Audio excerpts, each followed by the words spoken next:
आप सभी जानते हैं कि महाभारत का युद्ध भारत का सबसे भयानक युद्ध था। महाभारत युद्ध की सभी चर्चा करते हैं क्योंकि इस पर एक ग्रंथ भी लिखा गया है और इस युद्ध के सूत्रधार थे भगवान कृष्ण। इसलिए ये युद्ध सभी को याद है। लेकिन आज से 5000 वर्ष पूर्व हुए महाभारत युद्ध के पूर्व एक और महासंग्राम हुआ था, जिसे दशराज युद्ध के नाम से जाना जाता है।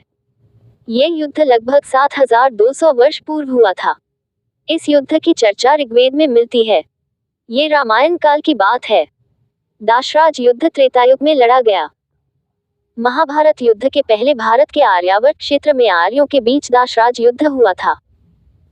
इस युद्ध का वर्णन दुनिया के हर देश और वहां की संस्कृति में आज भी विद्यमान है। ऋग्वेद के 7वें मंडल में इस युद्ध का वर्णन मिलता है। इस युद्ध से यह पता चलता है कि आर्यों के कितने कुल या कबीले थे और उनकी सत्ता धरती पर कहां तक फैली थी। इतिहासकारों के अनुसार यह युद्ध आधुनिक पाकिस्तानी पंजाब में परुशनी नदी रावी नदी के पास हुआ था। इनके बीच हुआ युद्ध पुरु और त्रित्सु नामक आर्य समुदाय के बीच ये युद्ध हुआ था। इस युद्ध में जहां एक और पुरु नामक आर्य समुदाय के योद्धा थे, तो दूसरी ओर त्रित्सु नामक समुदाय के योद्धा युद्ध लड़ रहे थे। दोनों ही हिंद आर्यों के भरत नामक समुदाय से संबंध रखते थे। हालांकि पुरुओं के नेतृत्व में से कुछ को अनार्य माना जाता था। तुत्सु समुदाय का नेतृत्व राजा सुदास ने किया। सुदास देवोदास के पुत्र थे, जो स्वयं सृंजय के पुत्र थे। सृंजय के पिता का नाम देवव्रत था। सुदास के युद्ध में सलाहकार ऋषि वशिष्ठ थे। पुरु का नेतृत्व सुदास के विरुद्ध 10 राजा युद्ध लड़ रहे थे, जिनका नेतृत्व पुरु कबीला के राजा संवरण कर रहे थे, जिनके सैन्य सलाहकार ऋषि विश्वामित्र थे। सुदास के विरुद्ध लड़े ये समुदाय ऋग्वेद का सुविख्यात नायक सुदास भारतों का नेता था और पुरोहित वशिष्ठ उसके सहायक थे।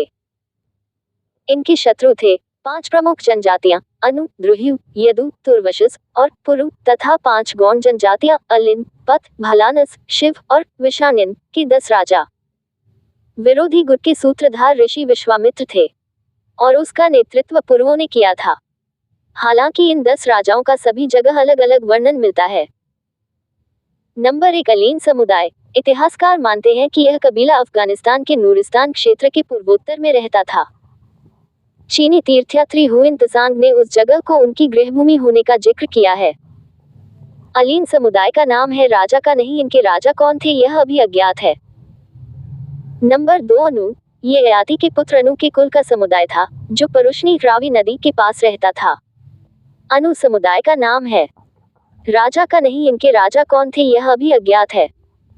नंबर 3 भरिगु समुदाय। माना जाता है कि यह समुदाय प्राचीन भरिगु ऋषि के वंश के थे। बाद में इनका संबंध अथर्ववेद के भरिगु आंगिरस विभाग की रचना से किया गया है। भरिगु समुदाय का नाम है राजा का नहीं, इनके राजा कौन थे यह अभी अज्ञात है। नंबर 4 भालन समुदाय। कुछ इतिहासकारों के अनुसार यह बोलन दर्रे के इलाके में बसने वाले लोग थे। भालन समुदाय का नाम है राजा का नहीं, इनके राजा कौन थे यह अभी अज्ञात है। नंबर 5 द्रुह्य। ऋग्वेद अनुसार यह समुदाय द्रुह्यु कुल का था, जो अफगानिस्तान के गांधार प्रदेश में निवास करता था।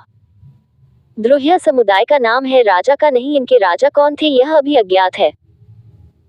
नंबर 6 मत्स्य। ऋग्वेद में इस समुदाय का जिक्र मिलता है, लेकिन बाद में इनका शाल से संबंध होने का उल्लेख भी मिलता है। ये जनजाति समुदास के लोग थे। मत्स्य समुदाय का नाम है राजा का नहीं, इनके राजा कौन थे यह अभी अज्ञात है। नंबर 7 परिसु। परिसु समुदाय प्राचीन पारसियों का समुदाय था। ईरान इनका मूल स्थान था। प्राचीन समय में ईरान को पारस्य देश कहा जाता था। परिसु समुदाय का नाम है राजा का नहीं, इनके राजा कौन थे यह अभी अज्ञात है। नंबर 8 पुरु। ये समुदाय ऋग्वेद काल का एक महान परिसंघ था, जिसे सरस्वती नदी के किनारे बसा होना बताया जाता रहा है। हालांकि आर्य काल में ये जम्मू कश्मीर और हिमालय के क्षेत्र में राज्य करते थे। पुरु समुदाय का नाम है राजा का नहीं, इनके राजा कौन थे यह अभी अज्ञात है।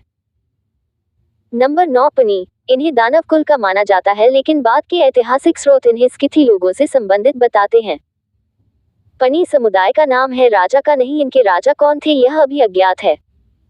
नंबर 10 दास। ये दास जनजातियां थी। ऋग्वेद में इन्हें दसों नाम से जाना गया।